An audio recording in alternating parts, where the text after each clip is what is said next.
Pessoal, voltamos então, entramos no nosso penúltimo bloco, questão 41 aqui na tela, vamos lá.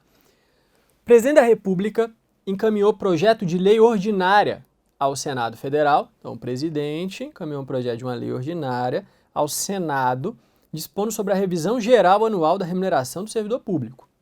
O projeto foi aprovado pelo Senado e pela Câmara, sancionado e promulgado pelo presidente da República. Ao fim desse processo legislativo, foi publicada a Lei 123. Considerando a sistemática constitucional, a narrativa acima descrita apresenta uma única irregularidade, consistente na Casa Legislativa Iniciadora.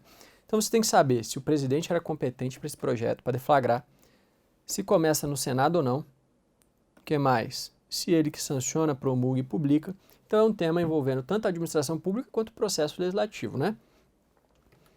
Lembrando aqui que a revisão geral anual está prevista no artigo 37.10, fala que ela é assegurada, ela não se confunde com a revisão, né, específica de salário de servidores, que tem que observar a iniciativa privativa. Agora, o Supremo, analisando em 2020 a revisão anual, falou que a iniciativa dessa lei, por conta do seu impacto orçamentário, ela também é privativa do chefe do Executivo. Então, ela não pode ser deflagrada pela Assembleia Legislativa lá no âmbito estadual. Por isso, voltando à questão, ela está correta quanto à iniciativa. É do presidente da República mesmo, dispõe sobre a revisão geral dos servidores. É ele que também vai promulgar e publicar as leis ordinárias e complementares. Agora, inicia no Senado mesmo, olha só, o artigo 64 da Constituição fala: a discussão e votação dos projetos de lei, de iniciativa do presidente, do Supremo e de tribunais superiores, terão início na Câmara. Pessoal, embora o dispositivo fale apenas de algumas leis, de algumas autoridades aqui que deflagraram, a regra é que para todo projeto de lei a iniciativa seja na Câmara. Ela é a casa iniciadora por excelência. Quais são as 3 exceções? 2, né, melhor dizendo. Projetos de lei propostos por senadores ou comissões do Senado, primeira exceção, iniciarão no Senado. E a Lei 9709, que trata da ação popular, da iniciativa popular de leis, do plebiscito, do referendo, ela fala que no caso daquela lei de incorporação, desmembramento de estados, a lei complementar, que propõe alteração depois da consulta plebiscitária favorável, ela será proposta perante qualquer das casas do Congresso. Então pode ser no Senado também. Então temos essas 2 exceções. Lembrando que PEC, proposta de emenda à Constituição, também não é discutida aqui. Ali também há entendimento de que é possível que ela se inicie no Senado, a depender do caso. Estamos falando de leis, né? Projetos de lei. Então a regra é que se inicie sempre na Câmara. Voltando aqui à questão, ele iniciou no Senado. Então viola aqui o 64 da Constituição. O único vício realmente é a Casa Legisladora, iniciadora. Casa Legislativa iniciadora, está certo. 42. Sensibilizado com as dificuldades enfrentadas pelos servidores públicos vinculados ao Executivo, um grupo de parlamentares apresentou um projeto de lei criando uma gratificação de produtividade. O projeto foi aprovado pela Assembleia Legislativa e sancionado pelo governador. Deu origem à lei tal. Analisando a simetria e tudo, é correto afirmar que a Lei X é constitucional, pois apesar de a matéria ser de iniciativa privativa do governador, a sanção supriu o vício. Então eu tenho que saber 2 coisas. Primeiro, de quem é a iniciativa para projeto de lei que dá gratificação para servidor do Executivo. E segundo, se há alguma possibilidade de convalidar um eventual vício. Então, primeira questão. Parágrafo 1º do artigo 61, que por simetria se aplica ao âmbito estadual e municipal. São de iniciativa privativa do chefe do Executivo as leis que criam cargos, funções e empregos ou aumento da remuneração. Também que trata de servidor público, regime jurídico e tal. Então, esse tipo de lei só pode ser iniciada pelo Executivo. Há um vício na iniciativa. Esse vício pode ser convalidado com a sanção? Cuidado. A súmula 5 do Supremo, cancelada há muitas décadas, ela falava o seguinte: a sanção do projeto de lei supre a falta de iniciativa do Executivo. Então, se valesse essa súmula, aqui, apesar de a lei ter sido deflagrada pelos parlamentares, como o governador sancionou, ela seria válida. A questão seria correta, mas ela é errada, porque a súmula não prevalece há muitas décadas. Se há um vício de iniciativa, ele não pode ser sanado, mesmo que o presidente ou o governador sancione a lei. Cuidado, isso é tema recorrente de prova. 43. O presidente da República pode alterar a estrutura e pode extinguir órgãos públicos desde que não haja aumento de despesa. Então, o que a questão quer saber é se o presidente da República pode fazer isso. Ele não precisa do Congresso. Seria por decreto, então, né? Será que por decreto ele pode alterar a estrutura da administração, pode extinguir órgãos públicos, desde que não haja aumento de despesa? Vamos ter que saber o artigo 84, inciso 6. Ele trata do decreto autônomo, que não existia no texto originário, mas veio com a emenda 32 de 2001, e diz que o presidente, por decreto, que é o decreto autônomo, né, que ele pode inovar o ordenamento jurídico independentemente de lei, ele pode organizar o funcionamento da administração quando não implicar aumento de despesa, nem criação ou extinção de órgão público. O que ele pode extinguir é função ou cargo, quando vagos. Então, para tratar de órgãos públicos, é sempre por lei. Se for órgão público no Poder Executivo, a iniciativa da lei é do presidente, do governador, mas é a iniciativa da lei, tem que ser lei, votada no Congresso ou na Assembleia Legislativa. Quando é órgão público, é só por lei. Quando é só alterar a organização, o funcionamento, a estrutura, desde que não implique aumento de despesa, nem cria e xinga órgão, pode ser o próprio chefe do Executivo. Então a questão está quase certa. Ela erra quando fala que ele pode extinguir órgão público, ele não pode fazer isso, é só por lei. Então está errado. 44. Um jornal de grande circulação divulgou que João, o presidente da República, até ele é João, teria praticado uma série de condutas ilícitas, todas tecnicamente consideradas crime de responsabilidade. À luz do texto constitucional, da sistemática, é correto afirmar que João, em casos como esse, deve ser processado e julgado. Quer saber competência. Quem julga o presidente da República? Que aí temos que saber quem julga aqui no caso do crime de responsabilidade, para impeachment. A gente aproveita e estuda também crimes comuns. Lembrando que crimes comuns são todos aqueles que não são de responsabilidade. Então, crime eleitoral, crime culposo, contravenção penal, crime doloso contra a vida, tudo envolvendo o presidente da República é crime comum. E a gente vai ver que é o Supremo.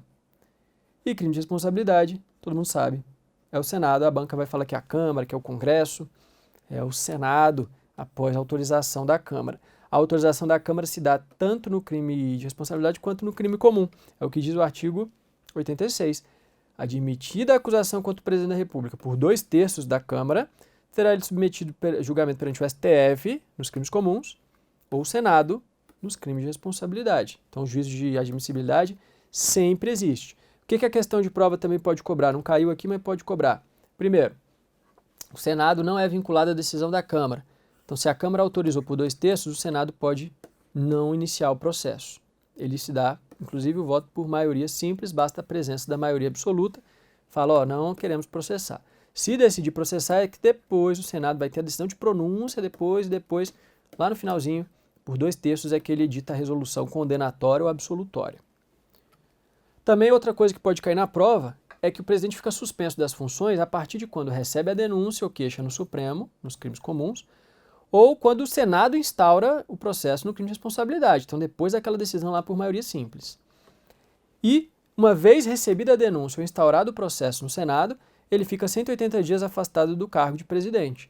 Se passados 180 dias ele não houver o julgamento ainda, ele volta, cessa o afastamento. O processo continua, mas ele volta.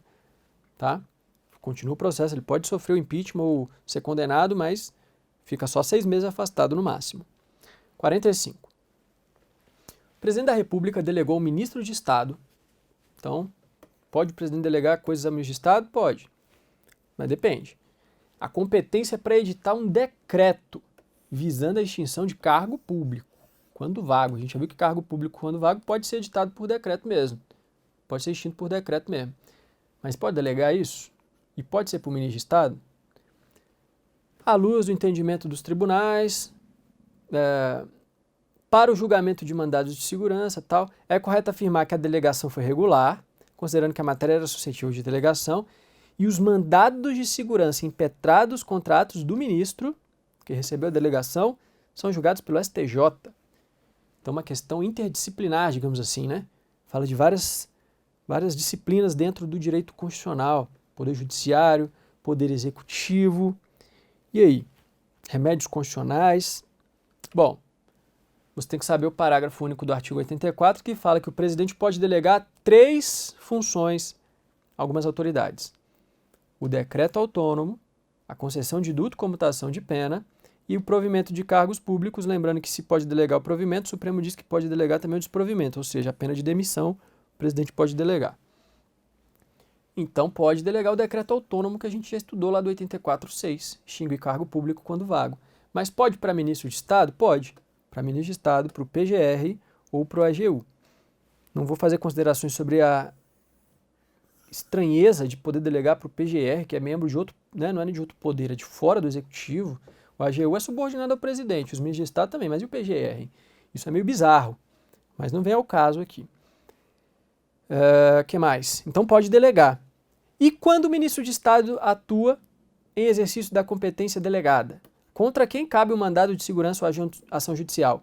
Contra ele ou contra o presidente que é o delegante? Aqui temos uma súmula. Súmula 510 do Supremo. Praticado o ato por autoridade no exercício da competência delegada, é contra ela que cabe o mandado de segurança ou a medida judicial. Então é contra o ministro de Estado, ele que está atuando na prática, né? Não é o delegante delegou. Tá agora a bola contra a pessoa, ela que sofre as consequências. E o artigo 105 fala que é competência do STJ, inciso 1, a linha B, julgar mandados de segurança contra atos de ministro de Estado. Então, voltando à questão, uma questão muito boa, ela está totalmente correta, certo? Uma das melhores questões aí de concursos que eu presenciei. 46. Johnny, juiz de direito da comarca Alfa, vinha causando sérios problemas às partes nos processos judiciais, o que decorria da demora para despachar e para decidir. O cara só queria saber de ficar no Instagram, ele não queria saber de trabalhar, não. Considerando isso aí, um assistido da Defensoria Pública questionou sobre a possibilidade de João ser removido compulsoriamente do órgão em que se encontrava, sendo respondido corretamente que tal não é possível, por força da inamovibilidade.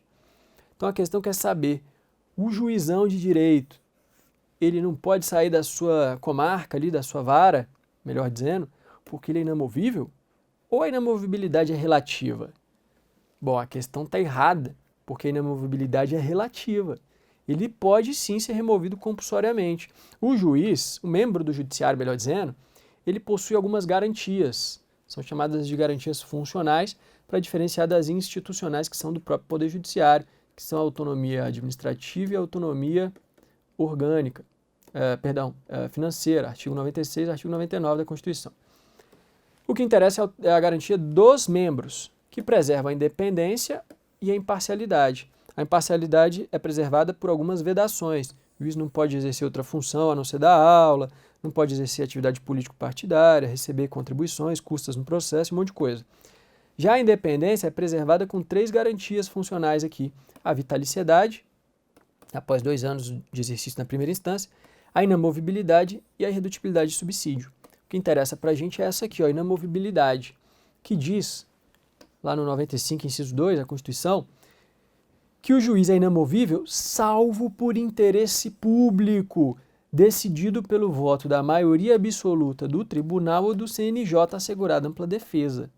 Então, a princípio, olhem aqui para mim, eu sou juiz da 18ª Vara Civil de Brasília. A princípio, ninguém me tira de lá. Foi lá que eu tô lotado, é minha designação formal, ninguém me tira de lá. Só se eu quiser sair o dia que eu morrer. Mas existe uma hipótese excepcional que a gente acabou de ver aqui na tela. É o interesse público. Por interesse público, e quem vai decidir que tem interesse público de tirar o juiz de lá ou não? O CNJ ou o tribunal, por voto da maioria absoluta, assegurada ampla defesa. Então, tem essa inamovibilidade, todas as garantias são relativas, todas elas. Tá? Então, aqui na tela, ela vale tanto para juiz titular quanto substituto, não confunda com a exigência de 2/3. 2/3 é para não promover o juiz mais antigo na carreira, hein? Não é para mover o cara. Então, voltando aqui para a questão, existe sim a possibilidade dele ser removido contra a vontade dele, compulsoriamente, desde que o CNJ ou o tribunal decida por interesse público. Então, tá errado aqui a defensoria. O defensor aqui não estudou muito o direito constitucional, não. 47.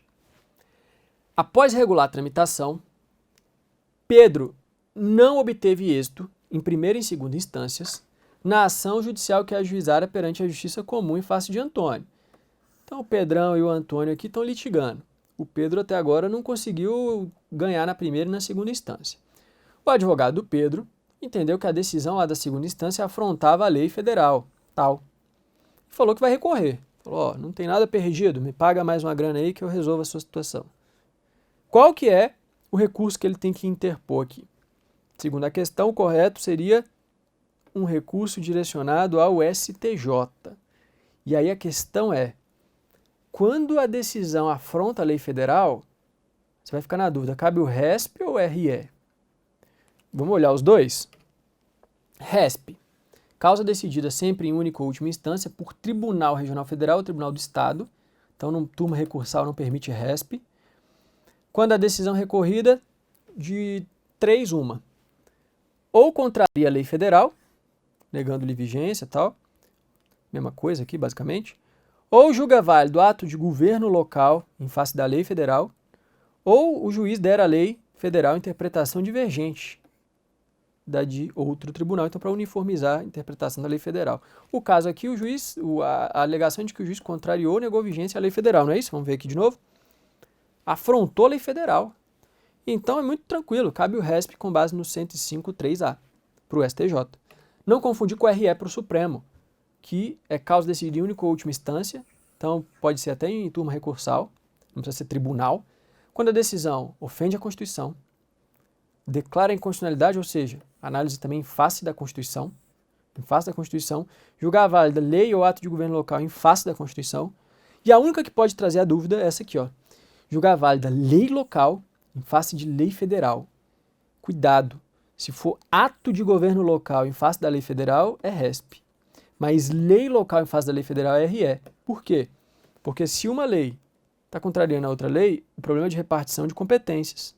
Isso está previsto onde? Na Constituição. Então o que se viola aqui, na verdade, é a Constituição. Muito cuidado com essa última hipótese, ela poderia ter te pegado, mas a questão de prova nem foi nesse ponto, ela foi mais tranquila. Então tá certo, é o RESP para o STJ. Ele nem fala qual recurso, só fala que é para o STJ, mas é fácil ainda. 48. A Comissão Externa da Câmara dos Deputados, criada para acompanhar as investigações do assassinato de Marielle Franco e Anderson Gomes, aprovou em dezembro de 2018 o seu relatório final, cobrando a federalização do caso. Então a banca aqui, ó, deve ser uma questão de 2019, ela contextualizou com um cenário fático ali, né? Para ficar mais legal. Como é sabido, no Brasil é possível que haja federalização de casos de grave violação de direitos humanos. Segundo a Constituição, qual seria a finalidade desse deslocamento de competência para a Justiça Federal? Aí ficou meio feio aqui porque eu colei aqui, né? Mas aí tinha as opções. Qual seria a finalidade? Aí a questão lá falava, é assegurar o cumprimento das obrigações decorrentes de tratados internacionais de direitos humanos, do qual o Brasil seja parte. Pessoal, aqui eu não coloquei todas as alternativas porque as outras eram bizarras, não tinha nada a ver. Só tinha essa aqui que era, todo mundo ia acertar essa questão, tranquilo. Mas a gente tá certo, a gente aproveita para estudar o Instituto de Deslocamento de Competência. Olha aqui na tela. Então já marco aqui, certo? Isso aqui pode cair em prova porque está dentro das competências da Justiça Federal, que está no edital. Então você tem que saber o 109 de cabeça ali, tá? Ele vale muito também para processo penal e algumas coisas para processo penal e civil. Para o direito constitucional, alguns só dos incisos é que são relevantes. Um deles é esse aqui. Compete ao juiz federal julgar causas relativas a direitos humanos, lá do parágrafo 5º, do 109. E o parágrafo 5º fala, nas hipóteses de grave violação de direitos humanos, o PGR, a questão de prova vai querer falar que é o PGJ, errado é o PGR, com a finalidade de quê? Que é o que foi cobrado na questão.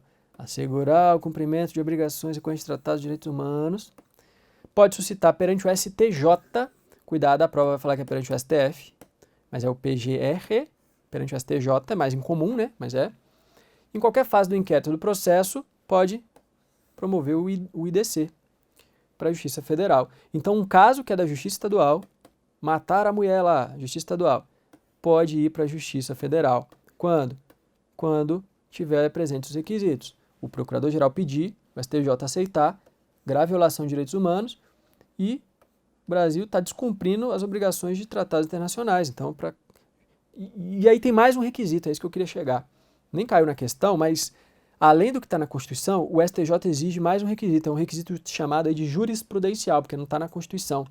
Tem que demonstrar a incapacidade do Estado de realizar a persecução penal. Então, o IDC número 1 lá da Dorothy Stang, a missionária lá do Pará, que foi morta, o STJ não aceitou o deslocamento para a Justiça Federal, porque ele falou, olha, no caso está comprovado que o Pará está agindo, a Justiça Estadual está agindo com todas as suas forças para julgar o caso. O caso é difícil mesmo. Agora, em outros casos, ele pode entender, como já entendeu, que havia uma falta de vontade política da justiça local, tinha um conchavo ali com a parte política, ou a justiça era muito precária, as varas ali não estavam dando conta, enfim, tem que provar a incapacidade do Estado.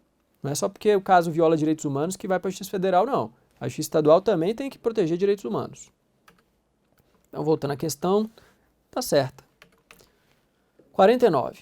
Após ampla apuração, constatou-se que João, ministro de Estado, então ministro de Estado, praticou crime de responsabilidade. Considerando a sistemática constitucional, é correto afirmar que João será processado e julgado pelo Senado após autorização da Câmara. Pessoal, veja como a questão de competências é o mote da FGV para Poder Judiciário. Estude muito competências. Veja quando é do Supremo, quando é do STJ, quando é da Justiça Federal e quando é residual para a Justiça Estadual. Você vai acertar quase todas as questões de judiciário. São essas que caem da FGV, não tem muita outra coisa. Disposição geral tem pouca coisa. A gente viu uma ali do juiz, né, da inamovibilidade, mas isso é raro. Tá? Então aqui na tela. Quem que julga ministro de Estado? Olha só. Supremo. É o Supremo que julga, tanto em crime comum quanto de responsabilidade. Só tem uma exceção. Se o ministro de Estado pratica crime de responsabilidade em conexão ao presidente da República. Aí ele vai para o Senado. E nesse caso da conexão, tem que ter autorização da Câmara. Agora, quando ele é julgado pelo Supremo, não precisa de autorização da Câmara.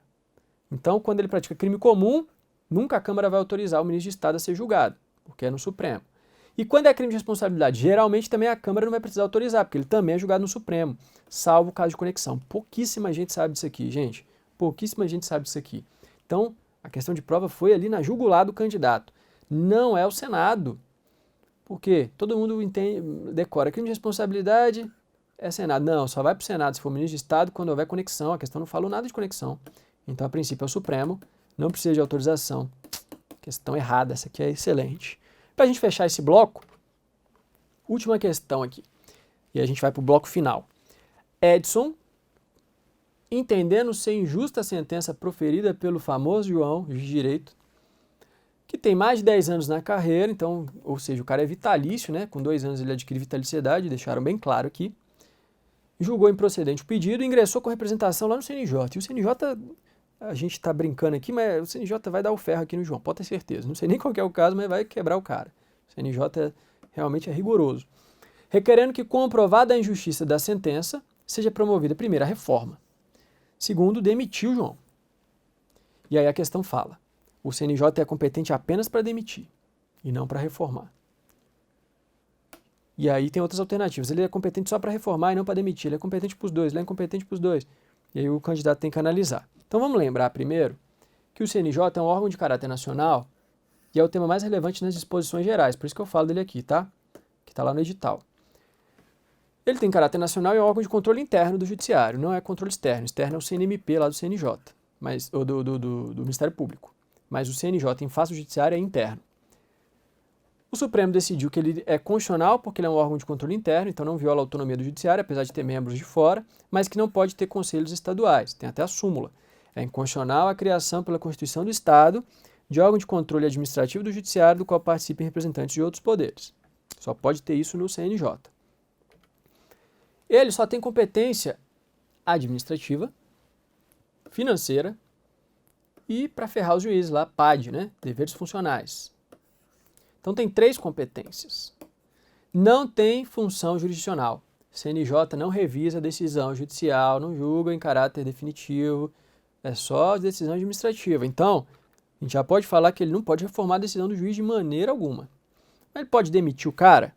Cuidado. O CNJ tem várias competências para assegurar o cumprimento dos atos administrativos. E aí está tudo lá no 103b, parágrafo 4º, tá? ele pode conhecer de reclamações contra juízes e tudo, rever até PADs já julgados há menos de um ano contra todos os membros do judiciário, salvo o ministro do STF. O CNJ não atua em face de ministro do STF. Até o STJ ele pode meter o ferro. O STF ele não analisa. É a própria Corte Constitucional que analisa seus atos, ou seja, nunca. E aí, o CNJ então não tem poder para demitir, pessoal. Não tem por conta da vitaliciedade. Ele pode até apurar o PAD e tudo mais, aplicar várias sanções, inclusive a aposentadoria compulsória.